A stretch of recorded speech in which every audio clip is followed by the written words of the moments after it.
welcome to Otaku Saga. I'm Zero. DK. And I'm Rizzo, and today in Anime Reaction, we watched the second episode of Masamune-kun no Revenge.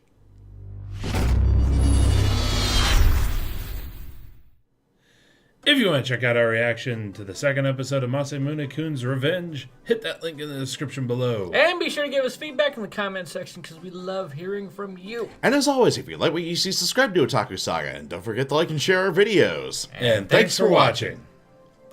So, on this episode of Masamune-kun no Revenge, Our boy here freaks out from the note. Yeah, he freaks the fuck out. Hashtag Of course, triggered. I probably would be too, considering everything that he went through to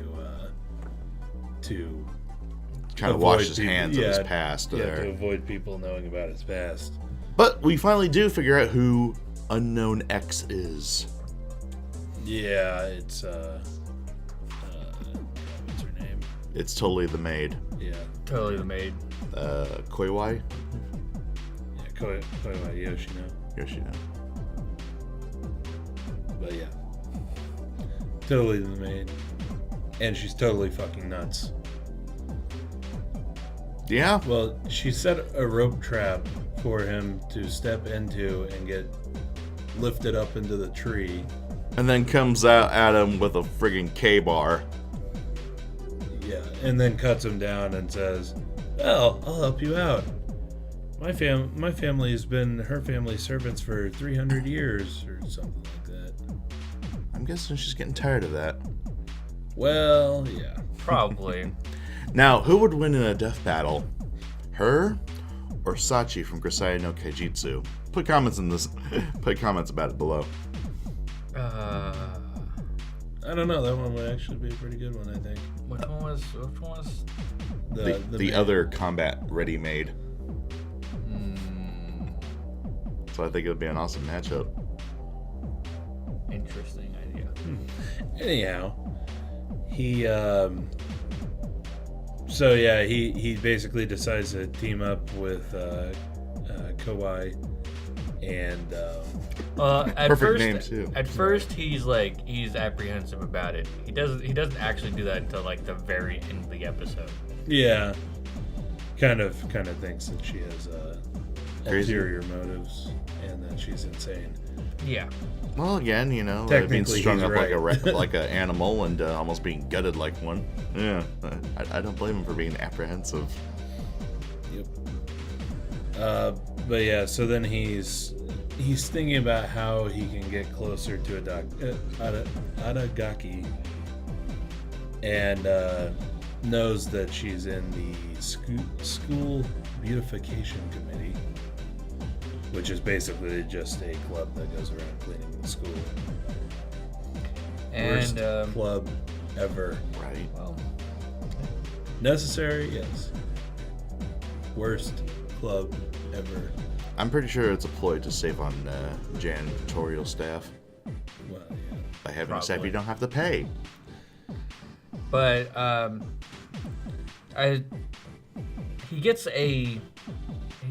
the perfect opportunity to join said committee because Somebody dropped out and they need somebody to fill in until summer. yep. And they initially asked the class rep, Futaba, but she's really busy with her class rep duties and other things like that. So, as Masamune overhears this, he decides that he's just going to go ahead and join the committee right there. Opportunity. Indeed. Get.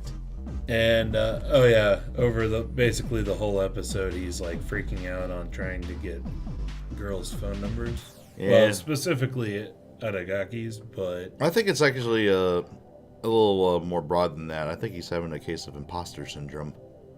yeah, probably. A big time fear of being found out, probably spurred on by the letter. Probably. Oh, But and I then- mean, it is also a sad, true fact that he has absolutely zero contacts in his phone, not even his family. That is kind of... Hey, at least the people at the Neighbors Club had that up, had that over him. Ouch. I mean, we did kind of gloss over a couple scenes where he flips out at Futaba, trying to ask for her number, and then the trap character. I'm still in denial. Yeah. Kojiro. Kojiro. You know, Masamune freaks out on Kojiro. Well, yeah, his thing was like he was gonna ask for Futaba's number, and then he realized that he has absolutely zero contacts on his phone, and he thinks to himself, "Wait, if when you transfer numbers, which more often than not with Japanese phones, it's common to use the infrared to automatically transfer all your information. When you do that, does it tell the person how many contacts you have?" Which, I mean, common sense would say, no. It just hands over, like, the phone number and the email, and things like that. But he hasn't done this yet. Yeah. This is like his first time ever. Yeah, he's also hopeless when it comes to socialization, like real socialization. However, he's good at, I guess, mimicking the shoujo manga that he read from his sister. Fake it till you make it, I guess. Fake it till you make it, the anime. Oh, man. But yeah, so his big plan during the beautification committee thing is to be able to talk to Aragaki and exchange numbers with her, so that he can further his plan. And so he joins the beautification committee. He's sent to go clean one of the classrooms by himself. So, you know, like he has this big plan to you know, be able to spend more time with her. And then she ignores him, you know, goes to the other side of the courtyard, and then he's sent to go do stuff by himself. So that kind of fails. However, we get a scene with Futaba coming up in the classroom and asking him out on a date. Basically. I don't know what it is. I just seem to have a thing for characters who don't have a chance at winning. Futaba is really cute. Yeah, However, this is technically a harem show. Technically. True. And she's totally part of it. Yeah, she totally staked her claim. All the alarms. Not mine. No, mine was going off since like 6 o'clock. Futaba.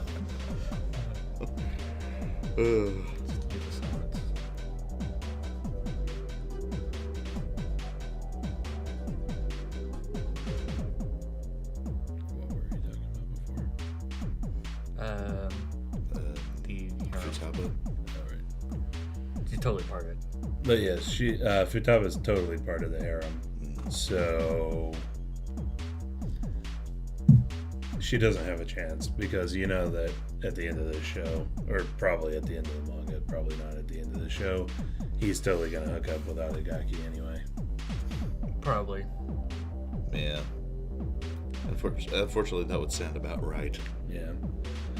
But like he of course ends up having to turn Futaba down, unfortunately. In fact, he doesn't even like the fact that he has to turn her down. But so Futaba leaves, and then he's kind of smiling to himself, you know, like you would if you were in that situation. Hey, that's pretty fucking flattering. But so he's sitting there smiling to himself, and then Aragaki comes up from behind, or was standing there for God knows how long. Yes. Because she's not telling you how long she was there. Anyway, he finally musters up the courage and asks her for her phone number, and she tells him that her phone's He did this a little bit more tactfully than that. Well, yeah. Because what happened was Aragaki asked him a question, who would you rather go out with? And Without missing a beat, he says, Aragaki's son. yeah, pretty much. And then she's just like, thanks.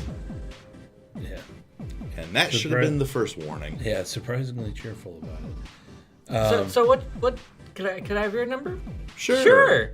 That should have been the second warning. My phone's being repaired. That should have been your third warning. Can we meet up next week during the beautification committee event?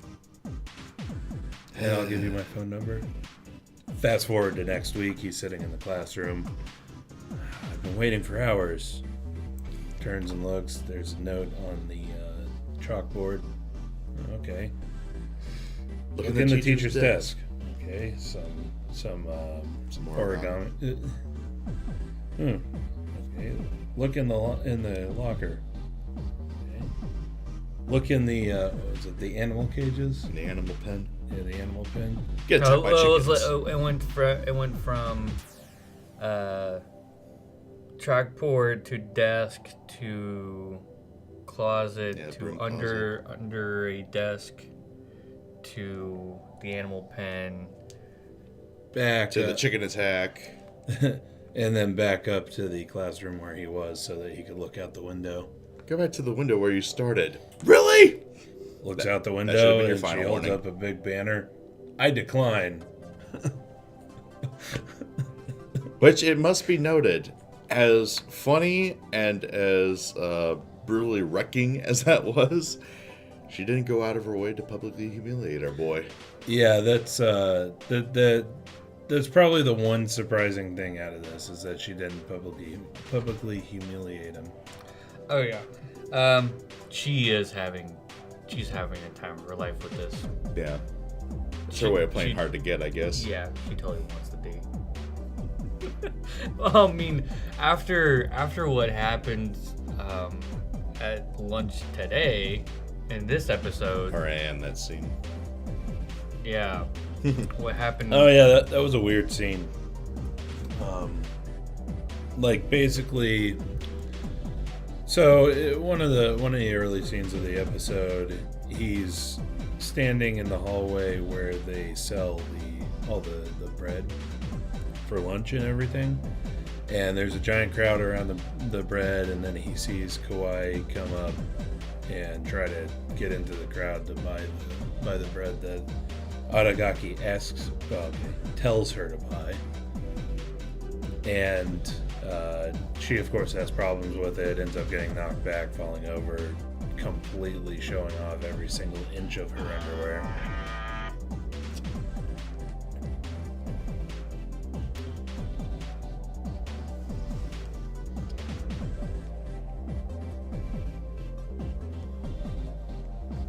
Okay. Completely showing off every single inch of her underwear. Every inch of her, like, below the waist. Right? I mean, basically she falls down and they weren't even trying to hide it. Yeah, she ends up like face down, ass up, and then her skirt completely flipped the other way. Absolutely ridiculous. About as subtle as a Dutch However, bottle. I do find it interesting that they didn't go the embarrassed route with that. She was just kind of like, whatever. Well, she's a hardened maid. Yeah, that's true. I was saying, I'm pretty convinced that it's all an act now. Oh, yeah, no, absolutely. I'm just a little surprised that she didn't act that way. But she convinces Masamune to fetch the lunch in the most hilarious way possible. By pretending that she's thinking that she's dead and in heaven, and that heaven is exactly like school and therefore terrible. That would be hell, yes. But they go back afterwards. They go and meet up with Aragaki in the gym storehouse. Yep. And secret eating spot. Secret picking spot, I think you mean. Yeah. Damn. I'd probably have a hard time eating that much food. I couldn't eat that much food. But our maid here decides to just leave.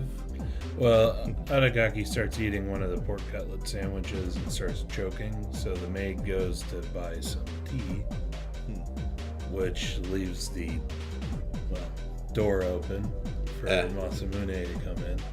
I think that the maid was just getting an excuse to leave.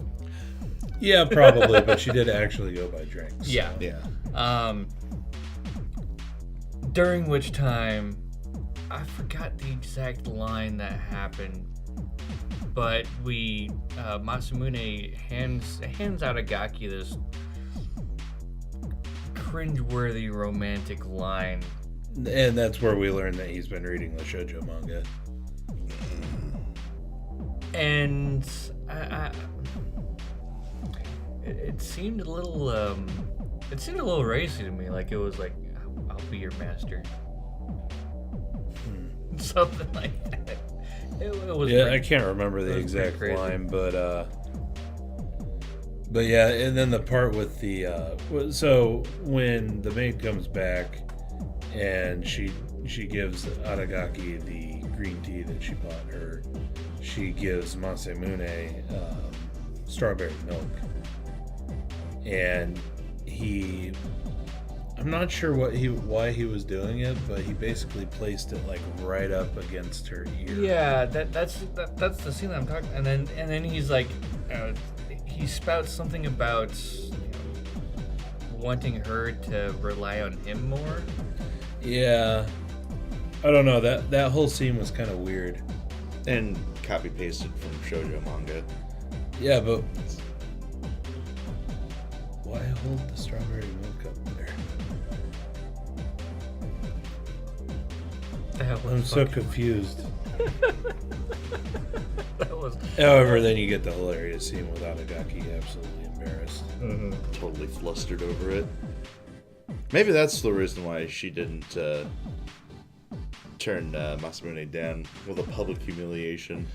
Well, yeah, Like basically I said, he's kind of laying the breadcrumbs. Yeah. For her to be attracted to him. I think he just went a little strong at that. Yeah. You know, the latter part of the episode. He needs to continue with subtlety, not overtness. And that's why I like I said, she is thoroughly enjoying this little game. I think she's getting back at him for the little scene in the storage locker or the storage room. Yeah, probably. Well, if that was the case, then she would publicly humiliate him. Well, I mean, it's not like getting back like meanly. It's more like, yeah, kind of tit for tat. Yeah, basically. It's like, oh, you embarrass me, I'll slightly embarrass you. Slightly nothing. That's pretty embarrassing. That's pretty embarrassing, but for her, it's tame. Yeah. So. Gotta admit, she's a fucking bitch. However, she is adorable when she is embarrassed. Mm-hmm. Most bitchy characters are. Yeah. Anyway. It was a pretty good episode. Oh, pretty yeah. amusing. Hilarious. Can't wait for next episode. Indeed. But let us know what you thought of the anime, what you thought of our reaction in the comment section below. Yep, thumbs up if you like it. Thumbs down if you don't. But that's going to do it for this episode of Anime Reaction. As always, I'm DK. I'm Zero. And I'm Rizzo. See you next time. Hey, go ahead and click on my face to go to our most recent Otaku Saga talks. Click on my face to go to Otaku Saga Gaming, our gaming channel. And click on the waifu to subscribe to Otaku Saga and check out our new and improved Patreon.